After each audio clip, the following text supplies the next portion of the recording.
dealing with some realtors and some lenders, and you're the woman on the phone. The first thing they want to know is, are you married? Where's your husband? They want to talk to the husband. And I'm just like, this is not the 1950s.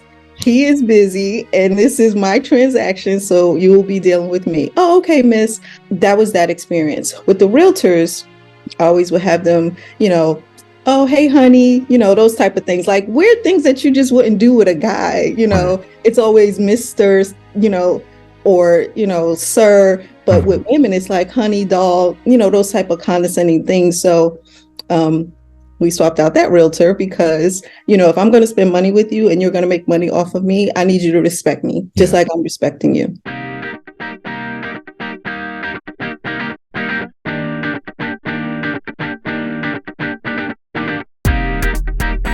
Welcome, everybody, to another exciting show of the About That Water podcast, where we help you build strong financial habits.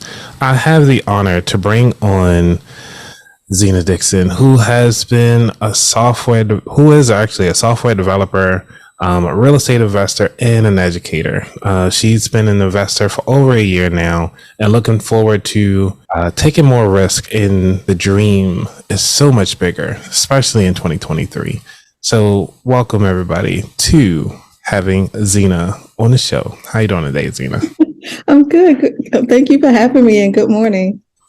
This thing about real estate, we always hear about it. And I noticed that you're actually just getting into reaching your goal, which is to start buying multi-family properties at the end of, I think it was 2022, 2023? 2021? Yeah, 2021. Because I was listening to your old podcast, because also you're half of the 9 to 5 CEO podcast, and I went all the way back to when you guys first started. So there was, because the beginning of the year, I think it was like y'all were wrapping up. It was like, hey, I'm gonna start it. I'm gonna get into my first rental property, so I want to start doing this. But I think you guys had recorded it in 2020 and then released until 2021. Mm-hmm. You was doing some investigative work. Oh yeah, because when I look up your name, it just all this horror stuff comes up, and I'm like, this isn't the right person. Oh my gosh. We it was weird how that whole thing came about with the podcast, but basically we met because he had saw my post about buying the four unit. And, he was in my DMs and we would talk about, different real estate things, tenants and all that kind of stuff and our experiences, because they were quite similar when we closed, like not having leases, for instance. Mm-hmm. So we had that commonality and we just had like a good rapport. And he was just like, will you do a live with me? And I was like, okay, sure. So we had a live, and again, the rapport was really good. And he hit me up after the live. He was like, we should start a podcast. And I was like, oh, okay. I never even listened to a podcast before. So I was like, oh, I guess this is the year of yes. So let's do it. Yeah. And because of your year of yes, you have been doing some amazing things. And I've been seeing your growth since then. Can you just take people back just a little bit more about like what got you into real estate? It's funny, the pandemic, and it's weird when I say that, because the pandemic is a once in a lifetime catastrophic situation globally. It was really scary. I don't know if you watched The Walking Dead, but things like that conjured in my mind, like, is this happening?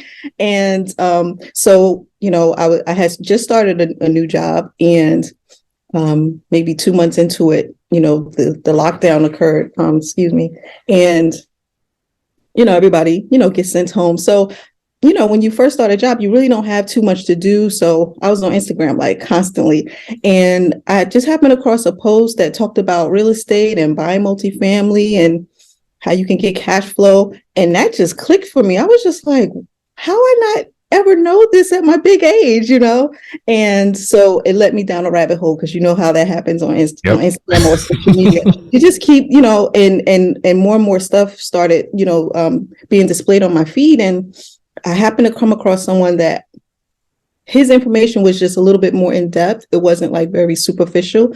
And I dove deep into his content, and it just clicked for me. I was just like, I have to do this.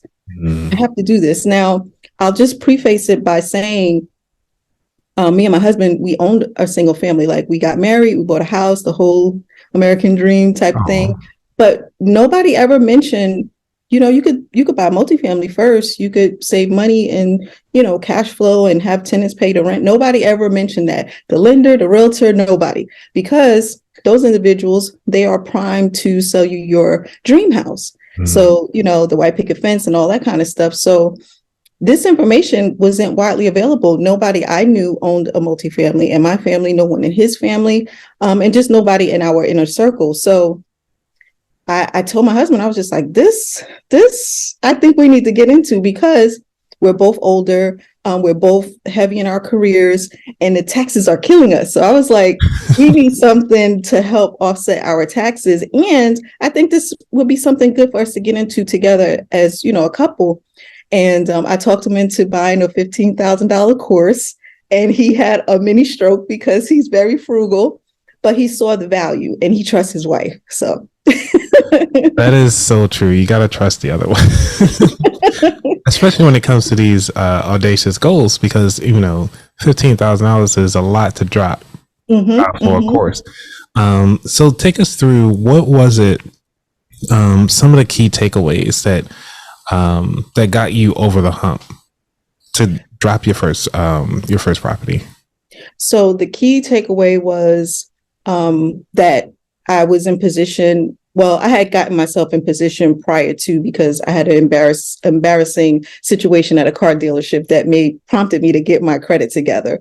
So in that moment of working on my credit, it seemed like an alchemy that was occurring in my life personally, because I had lost my mom. I had been feeling like so out of sorts, just not me. And this gave me something to chew on and to take hold of and to have some control, because when someone passes, you have no control. But buying property, I have control. So I was able to just throw myself into this process of learning how to buy multifamily, of getting all my paperwork together, working with lenders, and just figuring out the whole process.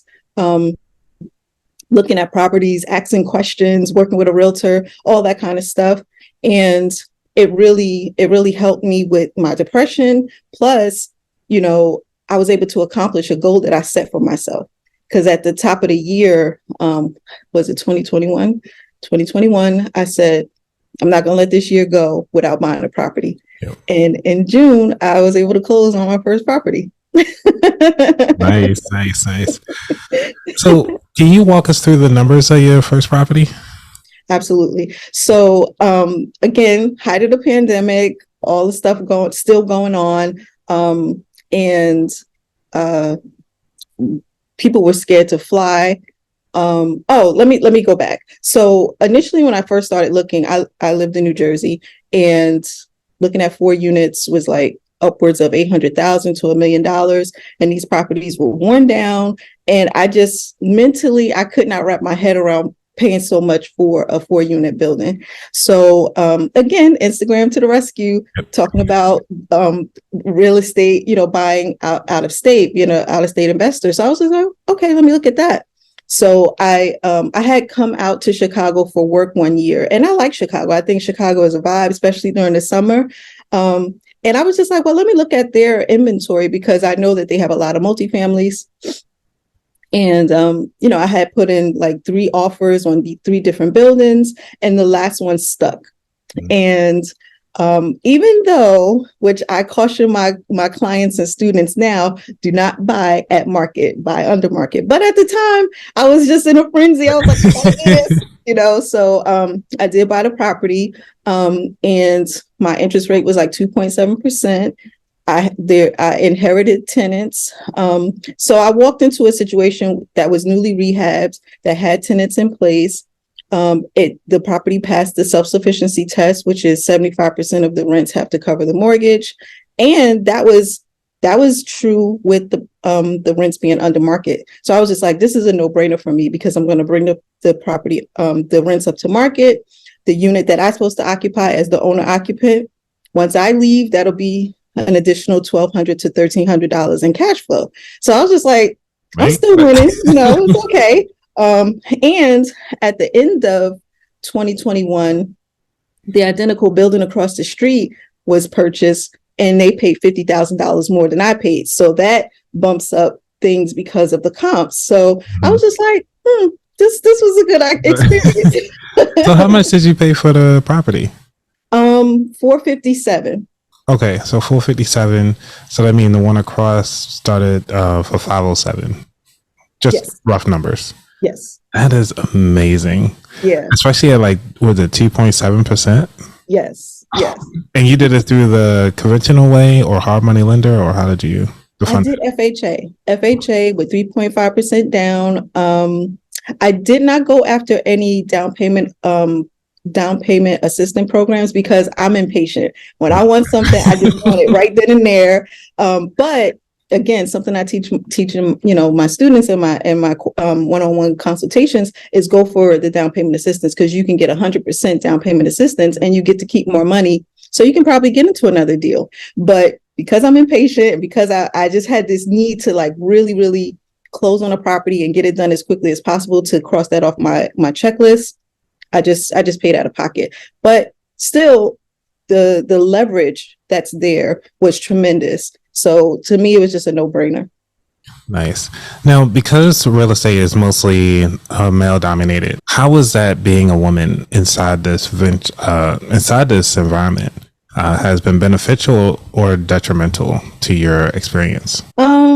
I would say a little of both. And the reason why is because dealing with some realtors and some lenders, and you're the woman on the phone, the first thing they want to know is, are you married? Where's your husband? They want to talk to the husband.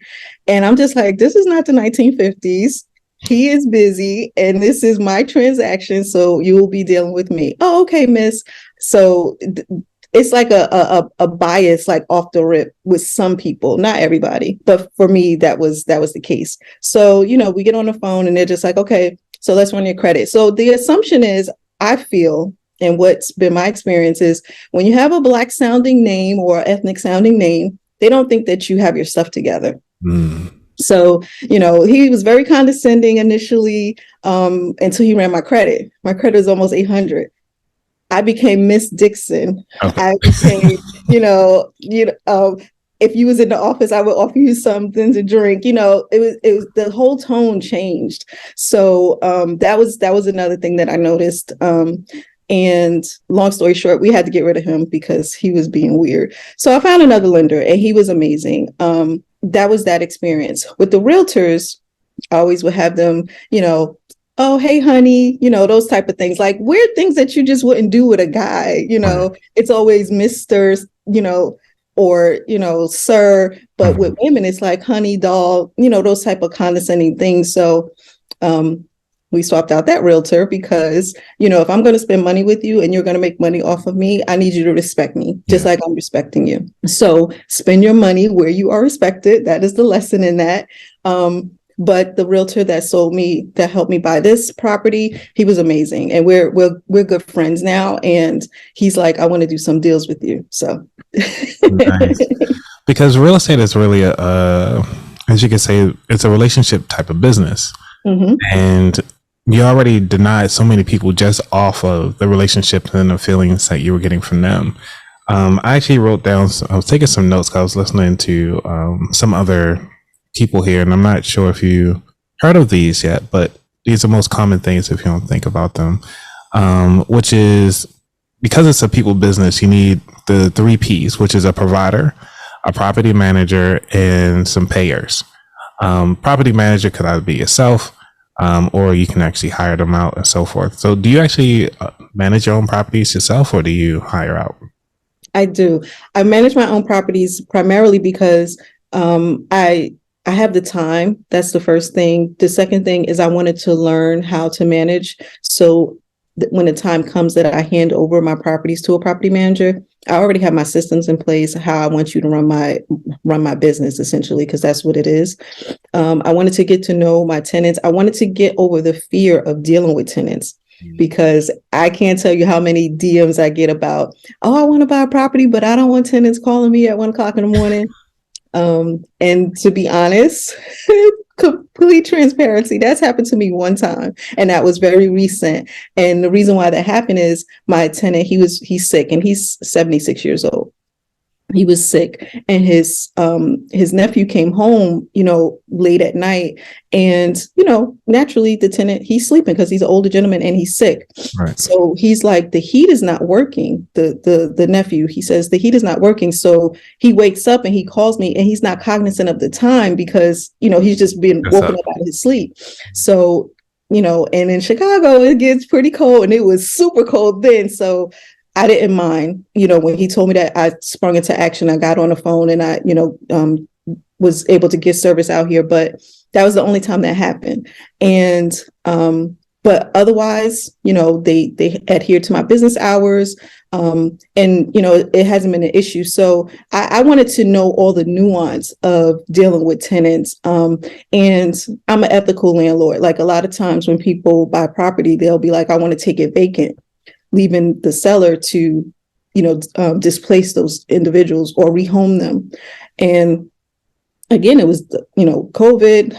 These individuals have been living here for 25 years. They're older. And I was just like, well, if they're paying their rent and they want to stay, I'm good with that. Right. It made it easier for me to transition into being a landlord and a property owner. So it worked out. I did have to, one tenant did leave, but that was beyond the scope of, how I could help her. And I did try to help her, but it just wasn't working. But, otherwise it's been a good experience. And again, I'm able to speak to others that's looking to get into this in a very authentic way, not just grabbing stuff off the internet and saying, here, this is what you should do. Exactly. And because of that, and that's one of the reasons why I like to bring on people with different specialties and backgrounds, because we focus on habits. And so what are the great habits that you would say will make a awesome landlord, such as this? That's a great question. I would say to deal with issues as they come. A lot of people have like this analysis paralysis, or they procrastinate because they don't know what to do. They're not sure what to do. I just say run to that brick walls, because the quicker you get over the issue, or you address the issue, now you have this earned knowledge, and now you have something to put into your SOPs in terms of how you're going to run your business. So one of my habits is, every time that I have an issue, I do record it.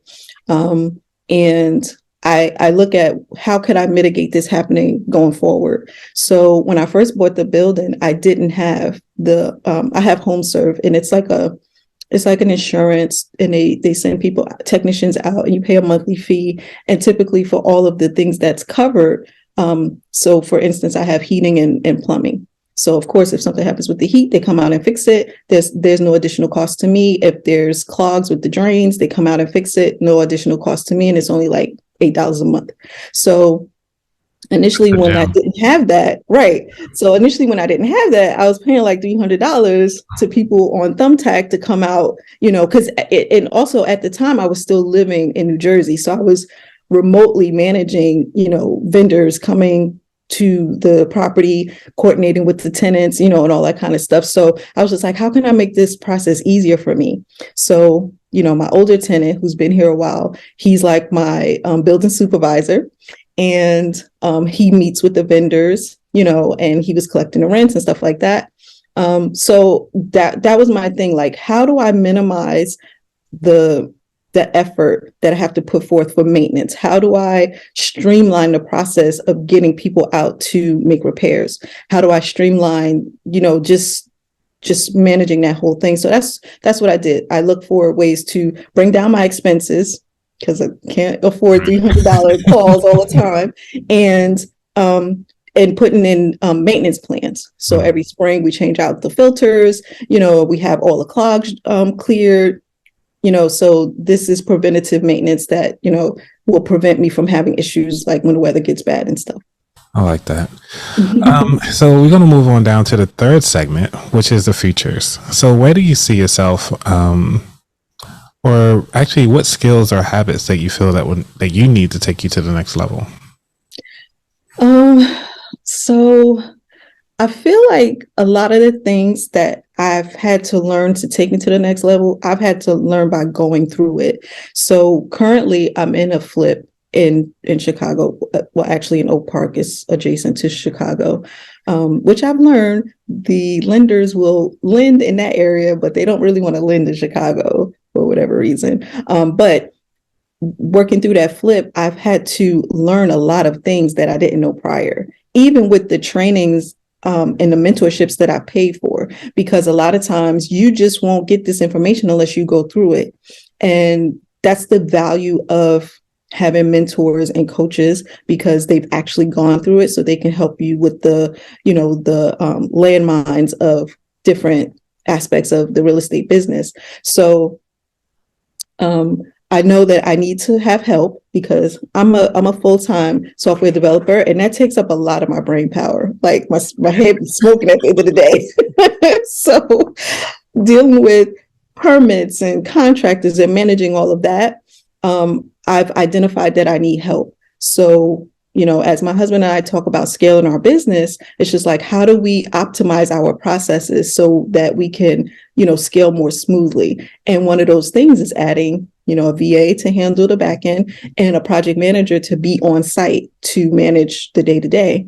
And that's a little difficult for me because I'm a control freak. Like, I want to control every aspect of everything. But as a business owner, you don't want to be in your business as much as you want to work on your business. So that's something that I've come to grips with, especially since I don't have any intentions or leaving my job anytime soon. That's another thing that I, share with real estate investors that want to get into the journey. There's no reason to. You just have to implement systems to make things work better for you so that you can keep the security of your job to help fund your business. And that's the plan. So learning to relinquish control is what I've had to learn. That's your goal for 2023. To stop being a control freak, right. Yes. And my husband would appreciate it too. Like, I can delegate this. It's great. Yeah, especially when it comes to cleaning. I'm service that out all the time. Oh yeah. Anything that's going to buy me time, I will hire out for it. So housekeeper, cook, let's go. That's everything. All right, you ready for the final 4 questions? I am.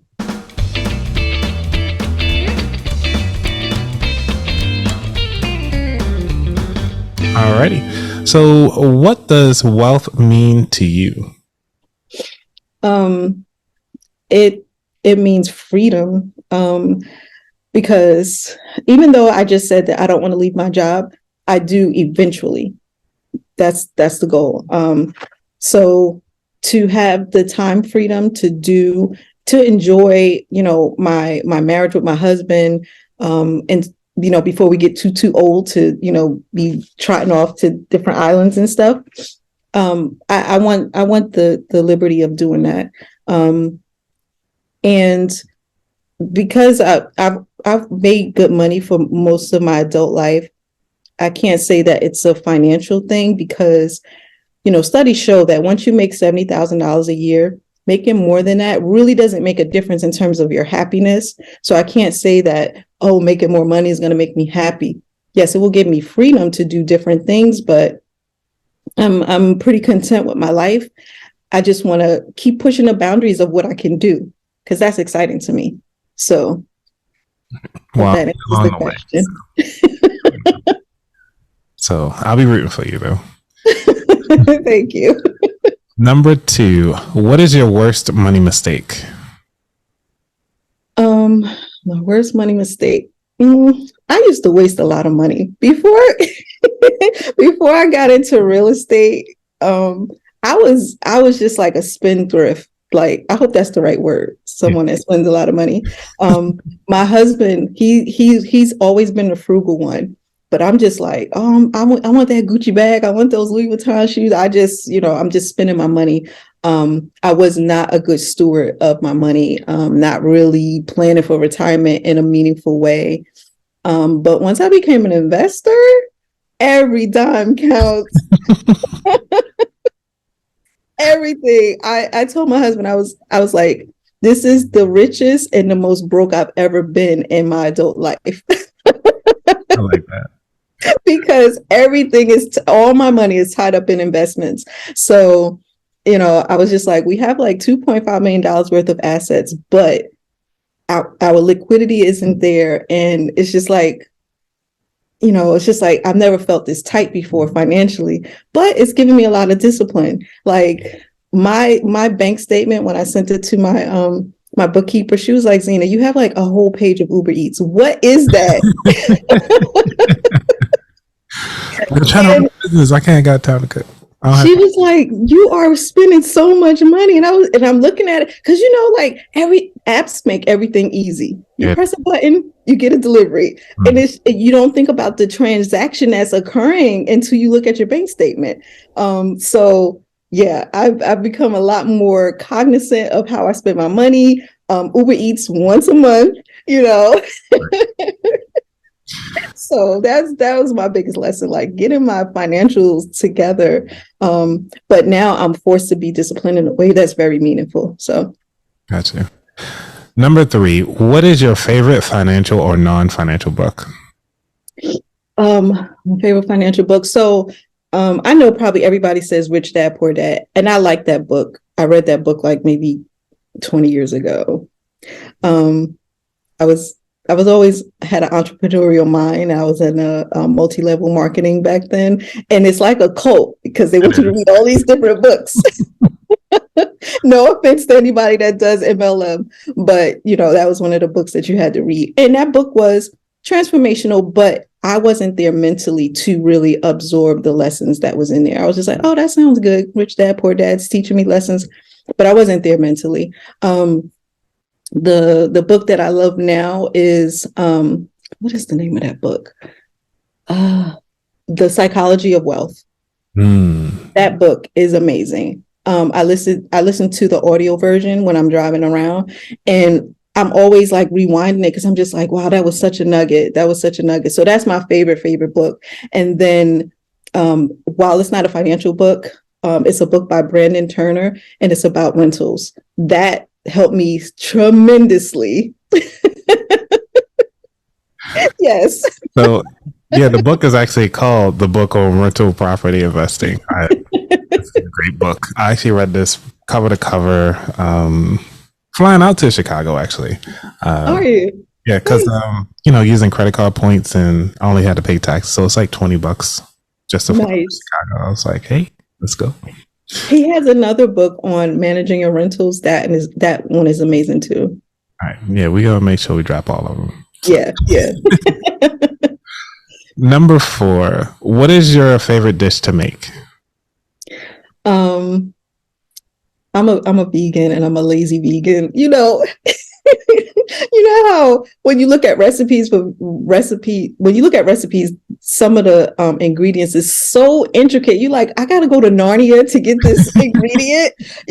That's how I feel with vegan eating. So I eat very, very simply, and I will make a pasta in a minute. So that's my favorite thing to make. Just like, a chickpea pasta with some Beyond Meat meat, crumbles, and I'll tear it up. It's easy. I have leftovers, no Uber Eats. I can make it fast.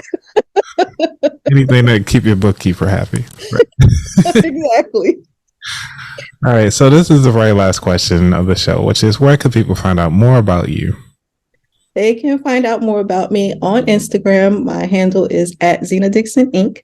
And I'm a coach. So I do help investors get into their first property. That's my specialty, because once you get the first one, you get the momentum to go and get the next ones. I feel like everybody needs someone to help them get over the hump of getting the first one. And that's where, I'm trying to position myself to help individuals that want to get into it, but they're just like, oh, I want to jump, but I'm so scared. When you're standing at the end of the pool and you got your life vest on, you're like, I don't know.